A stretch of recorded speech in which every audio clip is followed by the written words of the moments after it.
bien le point sur les abeilles à Bruxelles, les abeilles en ville. Vous allez voir, c'est important. Pour en parler avec nous, Romain Mourman, vous êtes zoologiste, biologiste à l'ULB et à l'Université de Mons, et Marc Wallace, coordinateur de l'association Apis Bruoxella ici à Bruxelles. On va voir que ces abeilles sont essentielles et on va partir en fait de l'inauguration à ce midi du village d'abeilles sauvages à l'ULB sur le campus de la Plaine.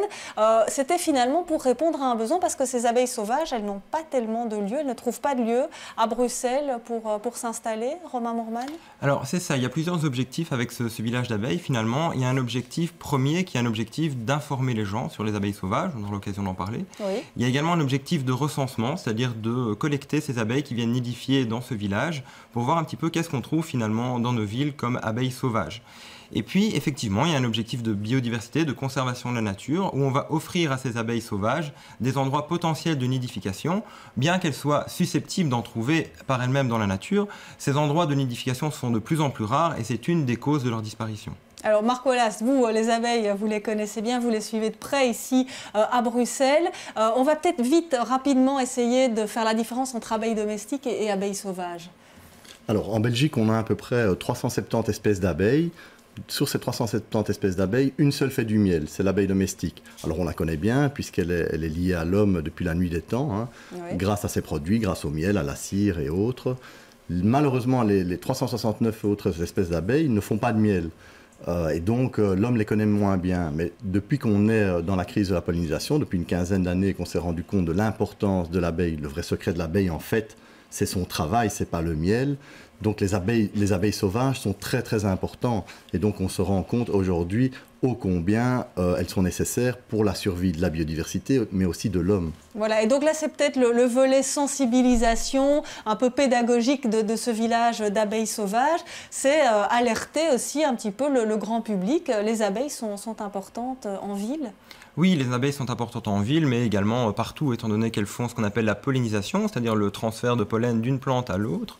Et ce mécanisme, finalement, permet la production des fruits pour les espèces sauvages, mais également les fruits qui sont consommés par l'homme. Il faut savoir que 80% des plantes à fleurs à la surface de la Terre sont pollinisées par les abeilles et que à peu près 80% des cultures dépendent du travail des abeilles pour la production des fruits et autres. Alors, on parlait aussi du volet scientifique de ce village des abeilles. Ça va permettre de recenser les espèces sauvages qui passent ici, là, du côté du campus de la Plaine. Vous avez déjà pu observer certaines choses? Alors, on a remarqué, ce qui est intéressant, c'est que ce village, finalement, on n'est installé que depuis quelques mois. On a commencé les premiers aménagements des nids en mars. Et déjà, début avril, on avait quelques espèces qui venaient s'installer. Alors, en premier lieu, c'est souvent les espèces les plus communes. Donc, on a l'osmie cornue, qui est une petite abeille qui vient nidifier dans des structures tubulaires.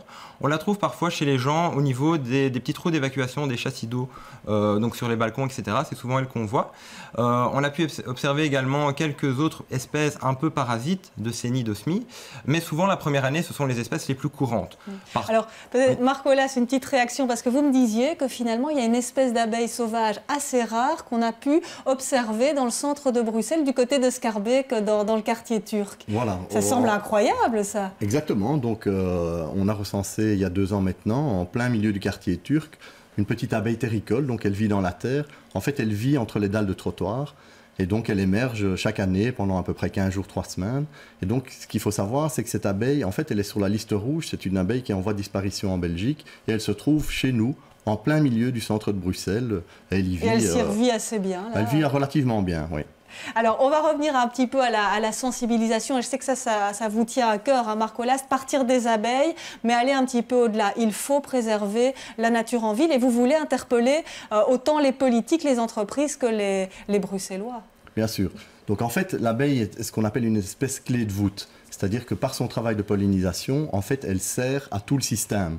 Donc, grâce à son travail, elle va produire des fruits, elle va produire de la végétation qui va être utilisée par d'autres insectes, par d'autres animaux. Et donc, c'est une espèce qui, si elle disparaît, engendrerait la perte d'à peu près 80% des espèces vivantes dans son milieu. Donc, c'est énorme. Ça veut dire qu'on perdrait presque tous les oiseaux, presque toutes les fleurs, presque tous les arbres. Et donc, il y aurait une modification vraiment très, très importante. Donc ce qui est important de comprendre, c'est que si on sauve les abeilles, on sauve automatiquement le milieu dans lequel les abeilles vivent.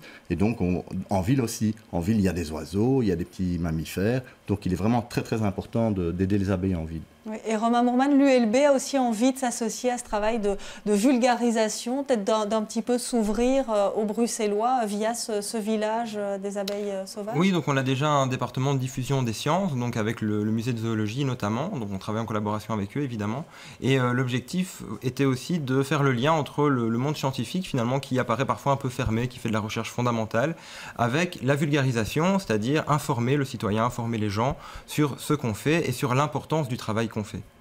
Et alors, encore un volet formation. Hein. Vous me disiez, Marc Hollast, vous allez organiser des formations, profiter de ce village d'abeilles sauvages. Et ces formations, elles s'adressent à qui ?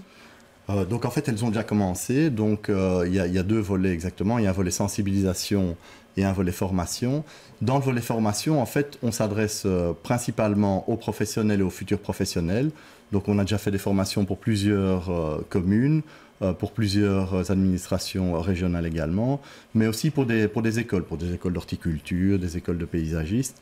Et donc l'idée, c'est de comprendre l'importance et le rôle de nos pollinisateurs indigènes et naturels et de savoir comment est-ce qu'on peut les aider. Quel type d'aménagement on peut faire dans un parc, dans un potager et autres. Donc voilà, vous disiez qu'il faut travailler un petit peu à tous les niveaux de la région, hein, que ce soit au niveau de Bruxelles Mobilité, Bruxelles Environnement, de sensibiliser évidemment les citoyens, les entreprises aussi à Bruxelles. C'est aussi un message que vous voulez faire passer ? Oui, tout à fait. On est d'ailleurs dans certaines villes, par exemple à Mons, donc dans d'autres grandes villes avec lesquelles on travaille aussi, en collaboration avec des architectes, par exemple, ou des écoles d'architecture, pour aménager du mobilier urbain dans lequel pourraient être intégrés des nids d'abeilles sauvages qui sont inoffensives pour les gens et les passants. Alors ça, c'est important de le dire aussi, parce que c'est vrai que oui, souvent le message passe mal parce que les gens ont une image d'une abeille qui pique. Donc effectivement, les abeilles, et plus particulièrement les femelles, piquent. Donc les mâles ne piquent pas, c'est uniquement les femelles. Et effectivement, ont la capacité de piquer, mais généralement elles ne le font pas parce qu'elles sont craintives, donc s'en vont, ou alors ont des dards qui sont incapables de percer l'épiderme humain et donc sont inoffensifs pour eux. Alors Marc Hollast, peut-être quelques conseils pour les particuliers, simplement dans nos jardins, sur nos balcons, pour aider ces abeilles sauvages qui sont tellement importantes pour la nature en ville. Eh bien donc, comme Romain l'a dit, donc nos abeilles pollinisent énormément de choses. Et donc on peut en fait allier l'utile à l'agréable. Donc il faut savoir par exemple qu'au niveau des plantes aromatiques, toutes les plantes aromatiques qu'on a chez nous sont pollinisées par les abeilles. Menthe, thym, sauge et autres. Donc planter des plantes aromatiques. Au niveau des plantes potagères, c'est la même chose. Quasi la totalité de nos plantes potagères sont pollinisées par les abeilles. Donc planter des carottes, des salades, des courgettes. Donc tout ça est bien aussi.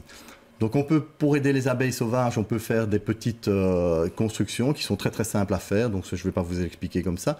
Donc on donne régulièrement des ateliers. Voilà, mais ça on va renvoyer peut-être à votre site. Voilà, hein, c'est www.apis-bruxella. L'adresse apparaît .be. Comme ça, pour les personnes qui sont intéressées, elles peuvent se rendre. On peut aller sur le site de l'ULB pour avoir toutes les infos sur ce village d'abeilles sauvages. J'ai l'impression, messieurs, qu'on est quand même conscient aujourd'hui que les abeilles sont importantes, qu'il y a eu une prise de conscience, en tout cas il y a quelques années, mais il faut encore un petit peu travailler. Il y a des décisions qui sont prises au niveau européen, il y a des choses qui se passent dans les communes. À Bruxelles, on a pas mal suivi ça, que ce soit à la ville de Bruxelles, Molenbeek, XL, c'était encore le week-end dernier, sur les toits de la bibliothèque communale. Mais il faut continuer dans ce sens-là ? Oui, tout à fait. Donc, je rebondis justement sur votre question pour signaler que à Bruxelles, il y a 50 administrations qui sont responsables de la nature, chacun à leur niveau. Donc si vous voulez faire des actions au niveau de la nature, il faut convaincre les communes, les CPAS, Bruxelles Environnement, Bruxelles Mobilité, la STIP et autres. Donc c'est vraiment un travail titanesque. Et donc il est vraiment urgent qu'il y ait une espèce de coordination qui se mette en place afin d'avoir un plan nature qui soit vraiment efficace et effectif pour Bruxelles. Et pour conclure, Romain Mourman, vous tiquiez un peu quand je disais il y a une prise de conscience. Vous trouvez qu'on n'est quand même pas encore... vous aussi, Marc Hollast ? Je pense que les premiers pas commencent à être faits et on le voit au niveau de l'Union européenne qui vient de prendre des décisions concernant certains pesticides, mais c'est des décisions que nous, protecteurs des abeilles, on considère comme encore étant faible. Donc c'est peu de choses finalement par rapport à ce qu'il faudrait faire. C'est pas encore assez. C'est pas encore assez, on est vraiment dans une situation grave et il est temps d'en prendre conscience et de faire des actions en conséquence. Eh bien, on va continuer alors à en parler, à médiatiser tout ça. Merci beaucoup, messieurs, d'être venus sur ce plateau pour partager aussi votre passion tout simplement des abeilles.